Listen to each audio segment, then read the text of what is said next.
কেউ কাউকে সামান্য পরিমাণ উপকার করবে না, সামান্য পরিমাণ নেকি দান করবে না। আরে চিনারি তো নিবে না, নেকি তো দূরে থাক। আল্লাহ তাআলা বলেন, ইয়াউমা ইয়াফিরুল মারউ মিন আখিহি ওয়া উম্মিহি ওয়া আবিহি ওয়া সাহিবাতিহি ওয়া বানি। সেই দিন তার পিতা তার সন্তান হইতে পলায়ন করবে, মা তার সন্তান হইতে পলায়ন করবে, স্বামী তার স্ত্রী হইতে পলায়ন করবে, স্ত্রী তার স্বামী হইতে পলায়ন করবে। চিনার কেউ কাউকে দেবে না, কেউ কাউরির কাজে আসবে না।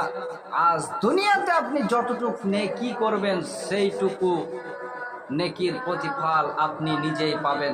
আপনি যদি পাপ কাজ করেন, গুনার কাজ করেন, সেই বোঝা আপনাকেই টানতে হবে। কারণ আল্লাহ তাআলা বলেন, কুল্লু নাফসিম মা কাসাবাত ওয়া হুম লা ইউযলামুন। যে যা কর্ম করবে পৃথিবীর বুকে